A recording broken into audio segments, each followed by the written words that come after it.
छोटा लड़का बाथरूम गया, लेकिन जो निकला वह मल नहीं बल्कि सोना था। जब महिला जांच करने आई तो वह तुरंत दंग रह गई। यहाँ तक कि पास में मौजूद डॉक्टर भी पूरी तरह से चौंक। तभी सभी को एहसास हुआ इस साधारण से दिखने वाले छोटे लड़के में वास्तव में एक विशेष क्षमता थी, लेकिन वे यह नहीं जानते थे कि यह लड़का धन के देवता का पुनर्जन्म। केविन ने अभी अभी अंतिम चेतावनी जारी की थी। उसे आजीवन गरीबी में रहने वाली एक महिला को 100 मिलियन कमाने में मदद करनी थी, अन्यथा उसे कभी स्वर्ग में वापस जाने की अनुमति नहीं दी जाए। इसलिए धन के देवता ने हाल ही में मृत एक छोटे लड़के के शरीर में निवास करना चाहा। पास में खड़ी नर्स उस लड़के को देखकर बुरी तरह डर गई, जो अभी अभी जिंदा हुआ। तभी महिला अंदर आई और यह महिला 9 जन्मों से गरीबी की भूतनी थी। तभी डॉक्टर अंदर आया। लड़के को जागते हुए देखकर उसने इसे एक मेडिकल चमत्कार कहा। फिर उसने उनसे मेडिकल बिल चुकाने के लिए कहा, लेकिन महिला के पास एक भी पैसा नहीं था। उसने पूछा कि क्या वह थोड़ी देर बाद पे कर सकती है। नए होश में आए लड़के ने यह सुना और चुपचाप अपनी माँ की मदद करने के लिए एक सोने की पट्टी बनाई। उसने देखा कि उसके सामने सोना था। डॉक्टर बहुत खुश और तुरंत उन्हें छुट्टी दे दी। अस्पताल से निकलने के बाद महिला ने बस स्टॉप पर लड़के से पूछा कि सोना कहाँ से आया। लड़का केवल इतना ही कह सका कि किसी ने इसे पीछे छोड़ दिया था और उससे कहा था कि वह अब से उसके लिए सौभाग्य लाए। लेकिन महिला को अभी भी लगता था कि वह शापित है। उसका पूरा जीवन दुर्भाग्य से भरा हुआ था और उसे यह भी लगता था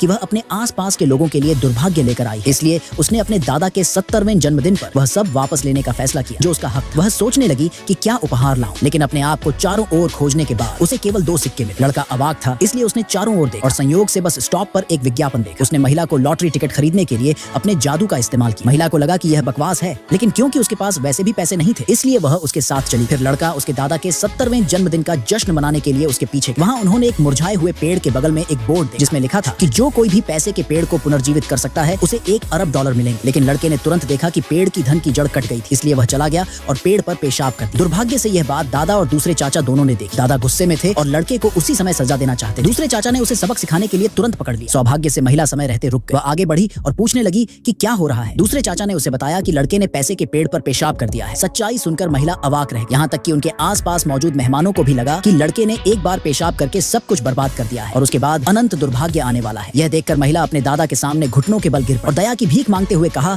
कि लड़का छोटा है और उसे कुछ भी पता नहीं है, इसलिए कोई भी सजा उसे मिलनी चाहिए। लेकिन उस समय लड़के ने कहा कि उसका पेशाब पेड़ को पुनर्जीवित कर सकता है। यह सुनकर दादाजी को लगा कि वह अपमानजनक व्यवहार कर रहा है और उन्होंने उसे परिवार से निकालने का फैसला किया। दूसरे चाचा ने वर्षों से परिवार की सभी समस्याओं का दोष महिला पर मढ़ने का मौका लिया, लेकिन लड़के ने अचानक दूसरे चाचा को दूर धकेल दिया और कहा कि सब कुछ जानबूझकर उसके कारण हुआ है। सबके सामने बेनकाब होने पर दूसरे चाचा गुस्से में आ गए और लड़के पर चिल्लाने लगे कि उन सभी को बाहर निकाल दिया जाए। इसलिए दादाजी ने अपने लोगों को उन्हें बाहर निकालने का आदेश। लेकिन अगले ही पल सभी ने अपने सामने जो कुछ देखा उसे देखकर चौंक कर बड़बड़ाना शुरू कर दिया।